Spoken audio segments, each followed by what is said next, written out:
درود شنوندگان عزیز، تحولات آخرین تاجیکستان و جهان را در نشر نوبتی برنامه اطلاعاتی خبرهای روز مستقیما روی موج رادیو موجب میشنوید. امروز دوشنبه 9 نوامبر 2020 سال است. خبرهای آخرین را از روسیه شروع میکنیم.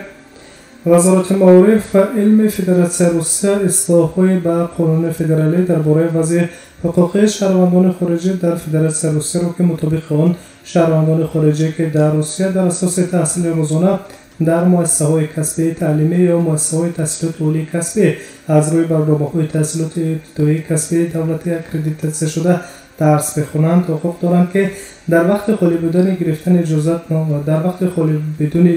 اجازت نامه کار یا پتنت از جمله بیرون از حدود مؤسسه‌های تأسیسی فدراسیون روسیه که در قلمرو آنها شهروندان خارجی تحصیل میکنند فعالیت مهنتی انجام دهند.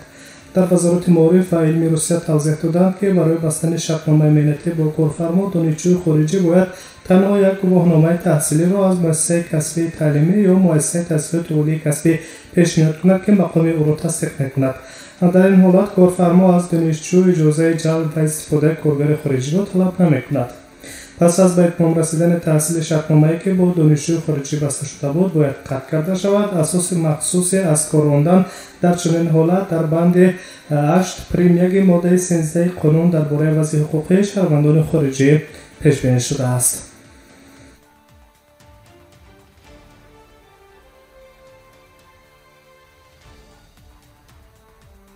موضوع دیگر خبرهای روز را شما مستقیما میشنوید. ولایت بریانسک روسیه با برنامه دولتی کمک به مهاجران اختیاری هموطنان برون مرزی به فدراسیون روسیه شامل کرده شد گفته می شود در خبر سفارت روسیه در تاجیکستان.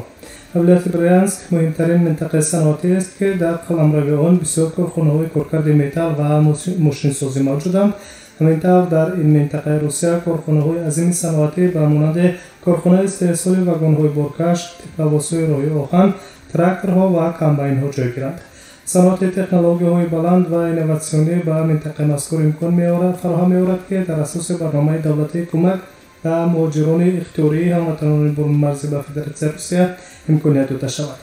ولایت بریانسک روسیه در حال حاضر به متخصصان از روسیه و هم خارجی نیاز دارد. در این منطقه اساساً مهندسان، مکانیکا، برنامه‌سازان، حقوق‌شناسان، اپراتورهای موبیلی دعوت کرده بشوند.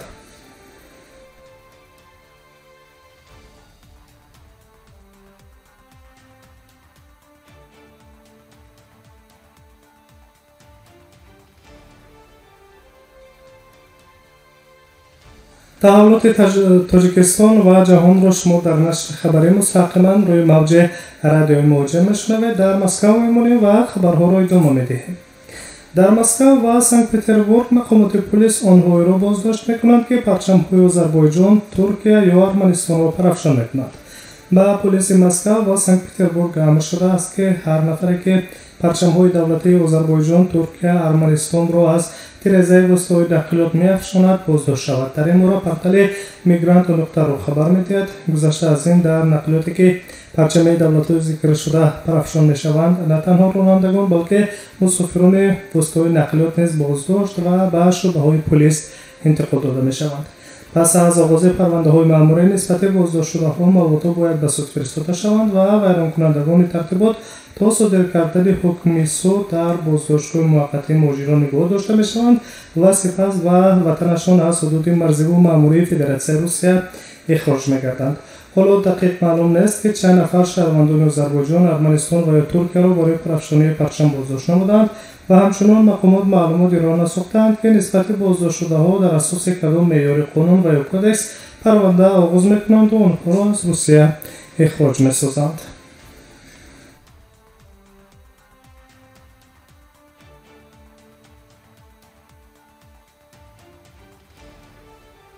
تحولات تاجیکستان و جهان را شما مستقیما در روی موج رادیو موجب میشنوید. در روسیه میمونیم و ادامه میدیم نشر خبری را.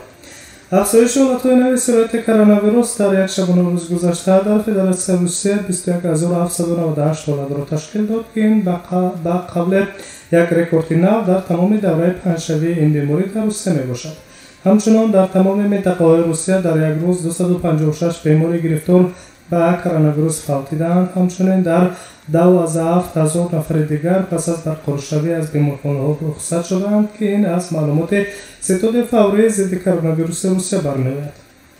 дар давраи рӯзи гузашта дар русия ҳолатҳои тасдиқшудаи сирояти нави коронавируси нави COVID-19 21798 ҳолат дар 84 минтақа аз ҷумла 5849 ё худ 26.8% бидуни зуҳуроти клиникӣ ошкор карда шудаанд, омадааст дар хабарномаи Ситод.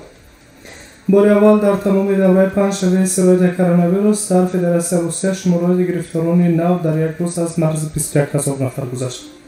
сатҳи баландтарини гирифторӣ ба коронавирус ҳанӯз дар Москва боқист. дар Федератсияи Русия дар маҷмӯъ дар 85 минтақа дар тамоми давра 1,796,132 ҳолати сирояти коронавирус ба қайд гирифта шудааст. шумораи умумии фавтидагон 30,793 нафар гуфта мешавад ва нафарони шифоёфта аз коронавирус 1,335,141 нафарро дар бар мегиранд, ки аз он ҷумла 10,722 нафари онҳо дар як рӯзи охир мебошад.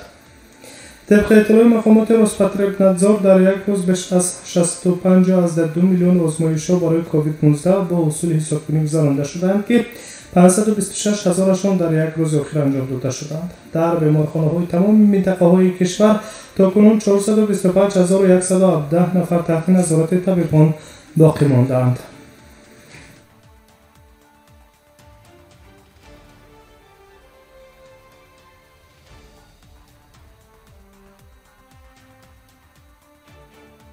шумо хабарҳои Тоҷикистон ва ҷаҳонро мустақиман дар рӯи мавҷи радиои Моҷир мешунавед ва аз Русия ба Амрико меравем. ҷо Байден, ки дар интихоботи президентии Иёлоти Муттаҳидаи Амрико пирӯз шуд, ният дорад, ки фавран пас аз ба кор шурӯъ кардан дар вазифаи сарвари давлат рӯзи 20 январ як қатор фармонҳоеро имзо кунад, менависад The Washington Post. ҳамин тариқ ҷо Байден ният дорад, ки баъзе ташаббусҳои қаблан пешниҳод кардаи президенти амалкунанда Доналд Трампро бекор кунад.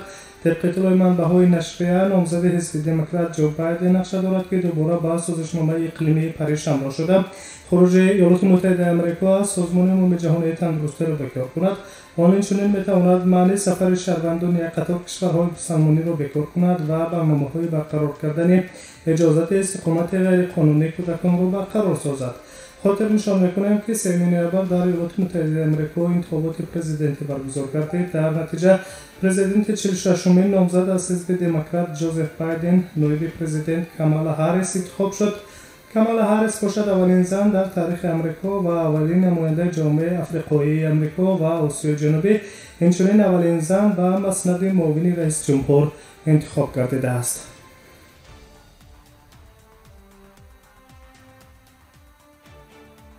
شما در روی موج رادیوی موجر آخرین خبرهای امروزه تاجیکستان و جهان را مستقیما شنیدید. سلامت باشید و شما استراحتی با فراغت.